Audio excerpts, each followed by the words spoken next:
give us only the opportunity to have quality education, but also pave way for us to proceed to higher education with confidence. Our dear mother, from the depth of our heart, we thank you so much for your initiative. I'm pleased to be back home today to flag up the Youth Education Empowerment Program here. It is now time to explore viable alternatives to get our education working. We must go digital. It is in this regard that the Future Assured program is deploying this e-learning technique for training the out-of-school young people who have attempted but failed to pass the certificate examination. I urge you students to see this project beyond the support to pass examination, but an opportunity to add value to yourself, your families, and the larger society.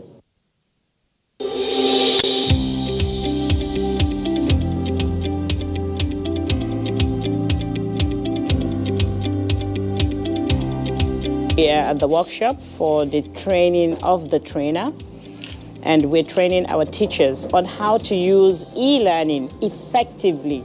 We believe with e-learning, the teaching will be less hectic for the teacher, and the learning will be more interesting for the students. And I'm sure with what we are doing, the students will actually pass the external examination. It has about 80 textbooks. The books are organized in weeks and in terms. We have applications there for physics, we have for chemistry, we have for biology. You can also use your hands to move it on the screen, to turn it once from one side to the other. So are we all here? Yes. So use your hand to turn it the way you want. This is an opportunity being given to us by the First Lady that really make us to really operate our educational activity in field of modern education with the help of this e-learning, experience. This is a very, very wonderful tool to help me as a science teacher, chemistry, to be able to pass my message very clearly to the students. While it was going on, I just recall in one of the schools I taught, I taught the students on how violent it is when sodium is added into water, sodium metal, and the child tried to do that practically. Fortunately, he was not injured, but the laboratory where he tried to do that experiment practically, the building cracked because it was actually very, very violent. But with this tablet, you can still do the same thing with no destruction, no danger. Okay, you can only see the violent reaction occurring without you being injured. They can visualize it, okay, what I say.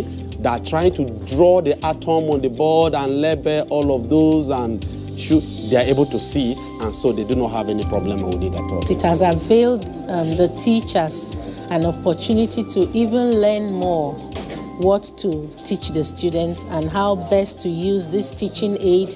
As you can see, the tabs have been given out to all teachers. It even made me to, sit up again and to have more, not only to have the theory aspect of it, but whatever I want, I will have able to see it in the more pictorial way, even to have opportunity to improve, to increase the size, and to turn it 360 degrees to have a look at it. Yeah, it's going to help a lot to me, and it's also going to help to ease our work. I personally have learned a lot, and I know it will also go same way with the students. The caliber of I met handling, the teaching activities are quite, people that are educationally equipped, which make the program to go on smoothly. So is there any possibility that we can print e-resources from this tablet, either via the Wi-Fi or direct connections to the printer? You can print it. It's very simple. It's not only limited to maybe you must have it in the tablet.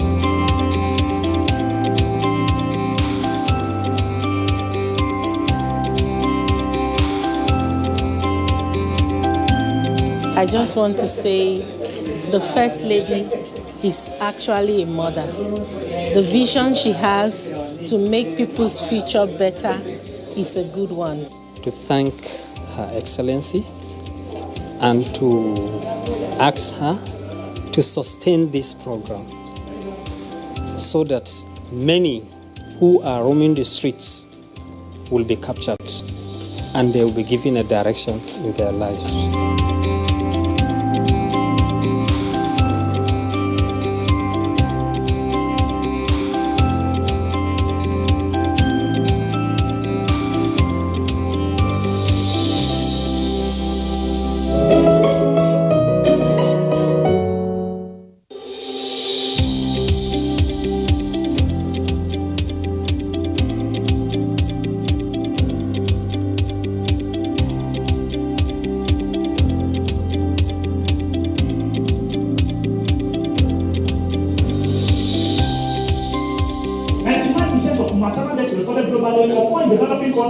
And we know Nigeria will belong to that. And this means that 830 women die each day as a result of preventable complications related to pregnancy and childbirth. So we can see the rates and the issues that surround those complications. So women in less developed countries or communities, let's take for instance Nigeria, on average, many more pregnancies than women in developed countries. And their lifetime risk of death due to pregnancy is high. Compare women in the developing countries or communities, or let's say in rural areas, compared to those that are advanced. Let's go into our key text.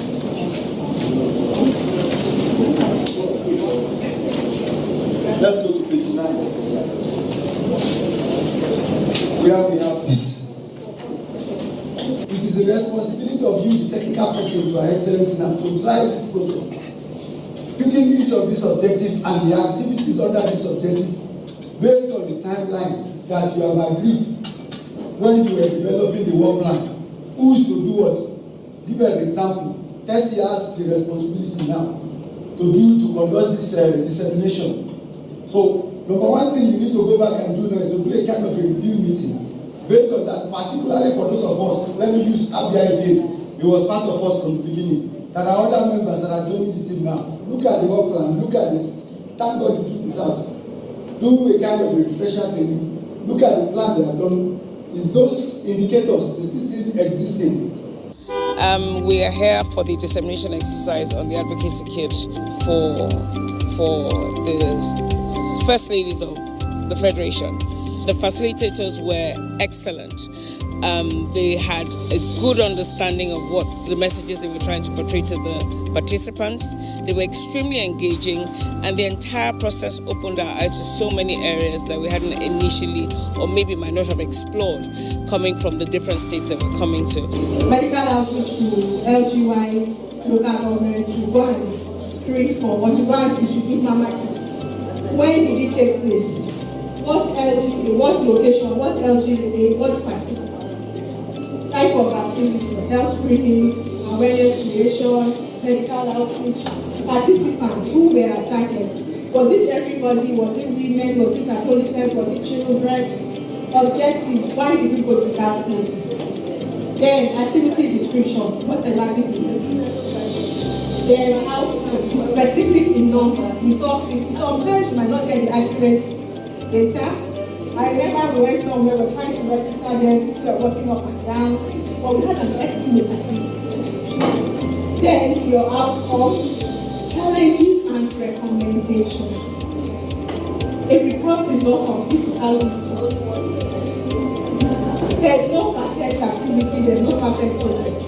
There's always something that you see that went wrong. So you need to document it honestly. Then recommendations. What do you recommend for the organization moving forward? Then you have end of project reports. If let's say there was a project that you are doing, big project, and you've done activity reports within that project, you've done monthly reports, annual, at the end of that project, you have to do an end of project report and give to your funders and also keep for yourself. If you finish all this beautiful plan and Her Excellency doesn't do anything, well done, zero. I've been able to discover new strategies and new applications that I can use to encourage my principal, my first lady, to step up her advocacy on RMNCH and N. We've learned a lot from this presentation because it has built our capacity to be able to drive the reproductive, maternal, child, and adolescent health plus nutrition program. We now understand how to support our first ladies of the state to drive the process at the state level and at the LGA levels. This is an eye-opener. It's an experience for me to go home and feed Her Excellency, to call all the 13 local government wife of the chairman, 13 local government chairman's wife, as well our 24 or 26 House of Assembly members' wife. Put them in round table, discuss with the resource people, tell them the danger involved and what Mrs. Aisha Buhari, the wife of President, is all about, she's embarking on. The information I've gathered so far from this workshop, I will take it back to Her Excellency, the founder of the NGO Mediatrix, and we will as well embark on advocacy to the 18 local governments we have in Cross River State, touching the PACs and also selling it out to other development partners. I feel equipped to go back and advise Her Excellency accordingly. In Plateau State, we would look towards re-strategizing our plans, which we did in 2018, and see how we would ensure that RMN, CAH plus N issues in Plateau State are trashed out. But as we go back, we'll liaison with the local governments and the women organizations and the groups. Then it will help us further move the initiative of the First Lady of Imo State, which is empowering the woman, the girl child, and also we'll liaison with the Ministry of Health and find out the best way to implement this agenda for the First Lady. The toolkit was adequately explained to us, and when we go back, we'll be able to make a summary report and be focused on the interventions that Her Excellency in my state will be able to implement for the benefit of the women, children, and other people of Borno State. And I have so much tools to work with. Going back to Ekiti, I'll be advocating left, right, and center. When we go back to Katsina, I will see that the Nguafa of Katsina State Governor will know what we do here. And inshallah, everything, and rate of maternal mortality will reduce, inshallah, in Katsina State.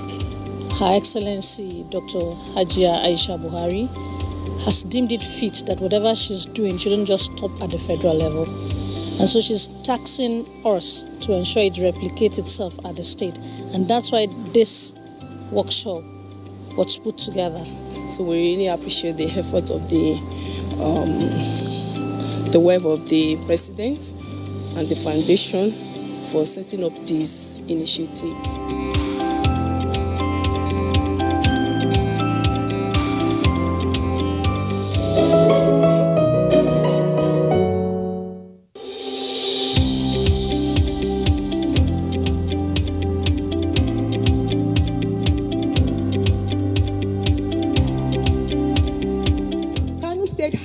One of the highest burdens of childhood malnutrition, partly due to its large population. Food and nutritional security are the foundations of a decent life, a sound education, and are crucial to achieving the Sustainable Development Goals. We must work together. We must be more coordinated. We must insist on results and accountabilities from our government and from ourselves. There are 3 types of undernutrition. These are acute malnutrition, chronic malnutrition, and micronutrient malnutrition. For the acute malnutrition, this has to do with rapid loss of weight due to illness or inadequate consumption of food or nutritional edema.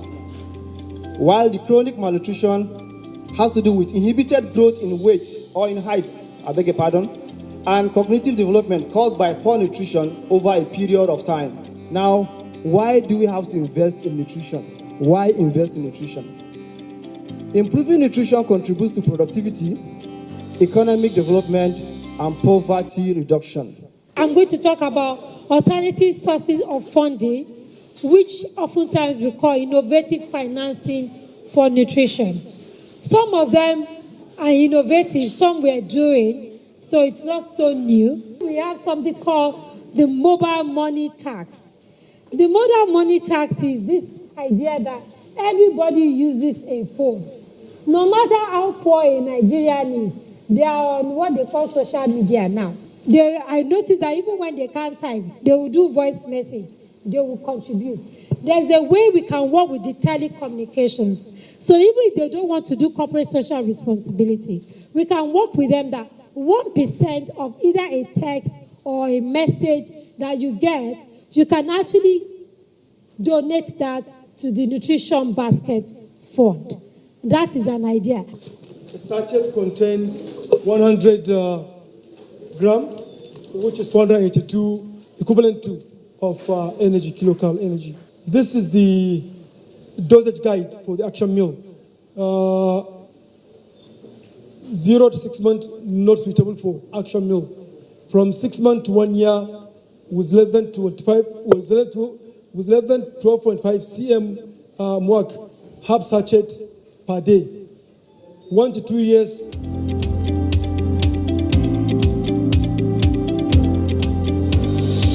I came for this stakeholders meeting on nutrition organized by Aisha Buhari Foundation in Kano State, and we came as part of the invited stakeholders. We discussed on the issue of nutrition in the state and in the country at large. From the MDAs, we advocated that they should make sure the budget in the document is not just an allocation, but there should be a release and cash backing. So we'll continue with the advocacy and make sure at the end this problem of malnutrition has reduced in Kano State. I was thinking that it's only the State Committee of Food and Nutrition that is working on this. Then I saw new faces, and then I was beginning to say, oh, we have more stakeholders to bring on board so that we can do this advocacy together to eradicate the menace of malnutrition in the state.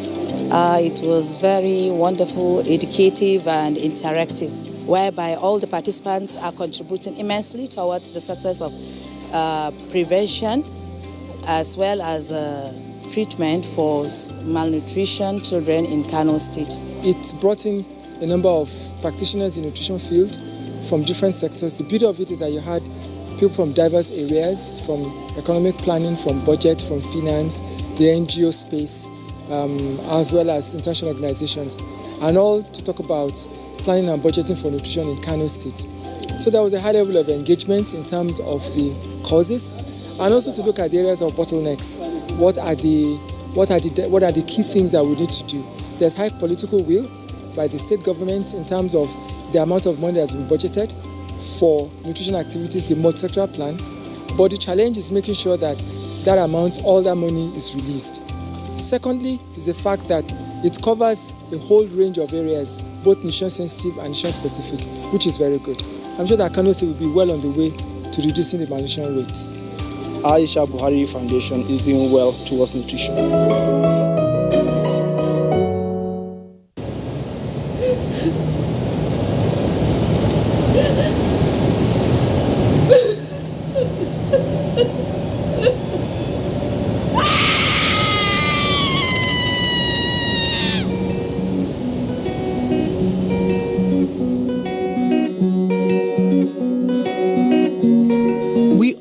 The best for our children, particularly those of us parents that have strived so hard to teach them the right way to behave and sacrifice so much personally to ensure they turn out to be morally sound, upstanding young men and women we can be proud of. Then life happens, and the ways in which we react can make a bad situation much, much worse. Situations of a teenage pregnancy, that one is another huge problem that is challenging us. Teenage pregnancy, many of them doesn't report to the hospital. They keep it, they hide it. So many complications come along with it.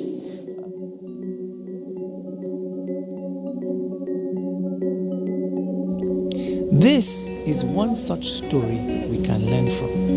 Mayowa is a proud woman and a great mother. She has been through a lot due to the breakup of her marriage.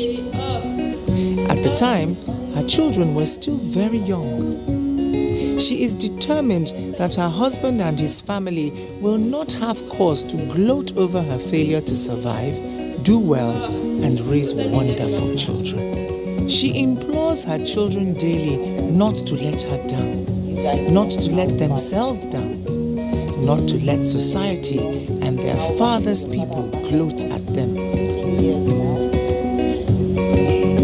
On a very serious note, Mayowa and her children have a very good relationship. She asks how Tolani is doing in university and chides her gently for being wasteful with money. Mayowa brings the conversation to a close with her customary prayer and begging of her children not to let her or themselves down.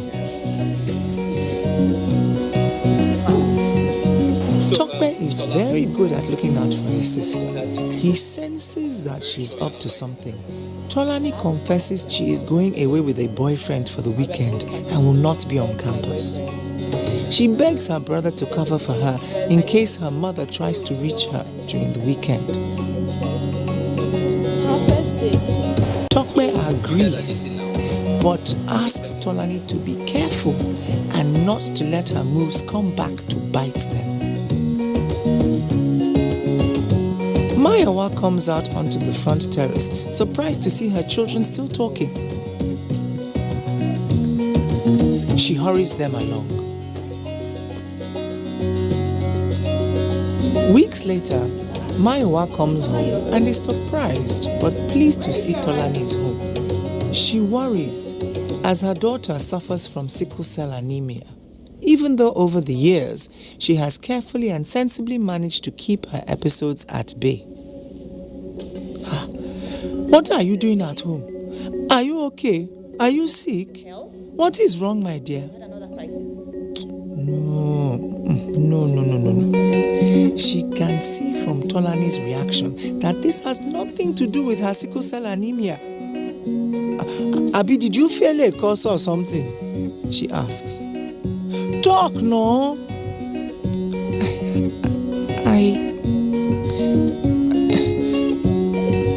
I missed my period. And so? And then the significance of the words and Tolani's behavior sink in, and Mayowa's life shatters. She is beside herself. Hey, the shame. What has this child done to her? Oh God, this child has killed me. Oh, what have I done to deserve this? Hey, Jesus, I sent you to school to read. I am finished. You have delivered me to the hands of your father's people. A shameful girl in a shameful situation. A disgrace of a child. This is woe. She immediately decides to withdraw Tolani from university and keep her at home and out of sight. The horror she feels at the thought of anyone seeing her daughter at hospital pregnant drives Mayowa to keep Tolani at home without attending one single antenatal class. This is a very dangerous thing for an average person, let alone for someone suffering from sickle cell anemia. For every 100, about 8 of them will die. That is close to 10%. It could be you and I, it could be my sister, my auntie, my wife, it can be anybody. There is no destiny that it is you that's going to die in childbirth. Tokpe is home to speak to his mother, begging for his sister to be supported. He reminds his mother that his sister needs to be very carefully monitored given her pre-existing health issues. That should be our priority now, he says. Tolani comes in to join them. She is complaining about weakness and not feeling well. Mayowa and Tokpe concerned. Suddenly, Tolani begins to convulse and they jump up to her aid and rush her off to hospital. Tolani and her baby do not make it. What a preventable waste of 2 lives. Tolani and her baby did not have to die. What does it say about us as a society when things like this keep happening?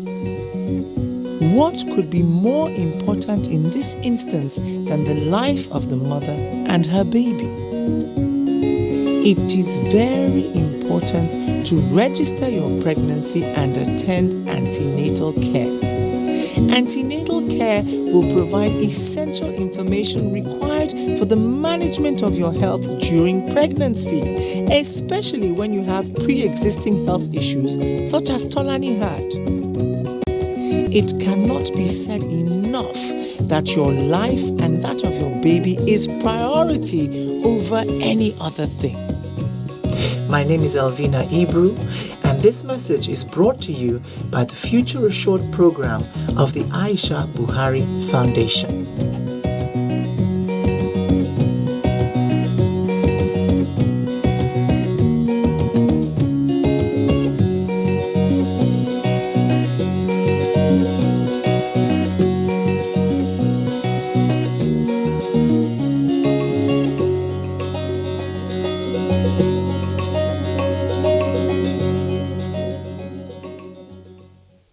Coronavirus, where the nickname na COVID-19, it not be big man who sickness, so if it catch anybody, according to World Health Organization, WHO, where then they call WHO, make I show you how the disease they take spread.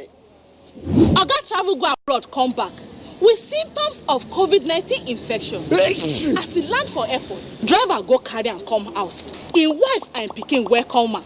Cook arrange food for Oga. Houseboy and housegirl pack Oga load enter house. Na so Oga begin spread this infection to him people. Driver go mechanic workshop, go spread am. Cook go open market to go buy 1 or 2 things. She go spread am too. Even house cleaner go back her house, go spread the same infection. Now so this coronavirus begin take style dey spread from family to we country people. So therefore, make we join hands obey all the instructions wey government and our medical people don give us. Wash your hands with water and soap regularly, or use hand sanitizer. No go join body for where people gather plenty. Maintain social distancing. Above all, stay una house as government don advise. Stop unnecessary waka about. So make we not spread this virus. Coronavirus. No be only big man like me they catch you. If it catch anybody, even poor man himself fit to get out. So make we join hand together. Take stop with this deadly disease where they kill our people and they never get the cure. Together, we go overcome if we do all the things wey dem tell us to do.